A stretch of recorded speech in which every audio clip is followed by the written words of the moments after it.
ទឹកដោះគោនៅក្នុងប្រទេសថៃជាច្រើនម៉ឺនលីត្រត្រូវបានចាក់ចោលជារៀងរាល់ថ្ងៃដោយសារតែមិនមានការនាំចេញនិងមិនមានឈ្មួញនៅក្នុងស្រុកបញ្ជាទិញទឹកដោះគោទៀតទេបងប្អូនណាខ្លះដែលញ៉ាំទឹកដោះគោថៃខ្ញុំគិតថាបងប្អូនដែលកំពុងតែមើលនឹងពីមុនណាក៏ជា fan របស់ទឹកដោះគោថៃដែរអ្នកណាខ្លះដែលចូលចិត្តញ៉ាំទឹកដោះគោថៃហើយឥឡូវនេះយើងផ្ដាច់អំពីទឹកដោះគោថៃនឹងបានហើយត្រឡប់មកវិញខ្ញុំពិតជាសប្បាយចិត្តខ្លាំងមែនទែននៅពេលដែលបងប្អូនប្រជាជនខ្មែររបស់យើងស្រុះដៃគ្នាបែបនេះដែលគាត់ធ្វើពហិការមិនប្រើប្រាស់នៅផលិតផលឬក៏សេវាកម្មអីពីប្រទេសថៃហ្នឹងបងប្អូនមានបានឃើញអត់ថ្មីនេះសូម្បីតែការ៉ាសាំងPTT អីហ្នឹងក៏មានការបិទទ្វារនៅកន្លែងមួយចំនួនធំដែរដោយមិនមានអ្នកចូលទៅគ្រប់គ្រងទេហើយខ្ញុំពិតជាសប្បាយចិត្តខ្លាំងមែនទែននៅពេលដែលការធ្វើពហិការរបស់យើងទទួលបានប្រសិទ្ធភាពល្អបែបនេះប្រជាជនថៃមួយចំនួនធំគាត់បានធ្វើការបង្ហោះនិងចែកចាយវីដេអូនេះពាសពេញបណ្ដាញសង្គមហើយបានលើកឡើងថាអស់ជំនឿចិត្តទៅលើថ្នាក់ដឹកនាំហើយដែលថ្នាក់ដឹកនាំសន្យាថានឹងដោះស្រាយអំពីបញ្ហា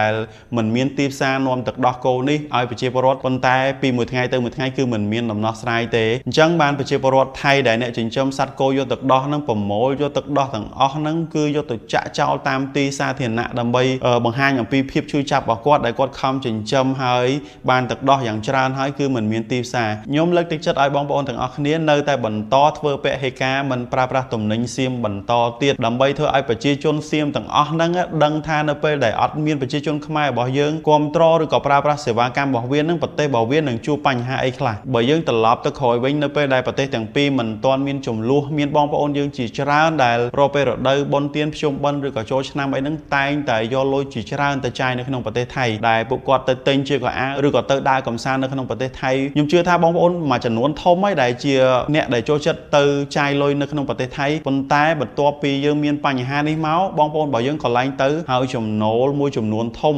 ដែលធ្លាក់ទៅតំបន់ដែលខ្មែរយើងទៅគេហៅថាបទូណាមហ្នឹងក៏ឡើងមានទៀតដែរផ្សារទំនើបមួយចំនួនដែលនៅម្ដុំនោះគឺចង់បិទទ្វារអស់ហើយអ្នកលក់ដូរនៅតាមផ្សារនៅក្នុងតំបន់ដែលខ្មែរយើងអាសាទៅហ្នឹងក៏មានការធ្លាក់ចុះយ៉ាងខ្លាំងដែរ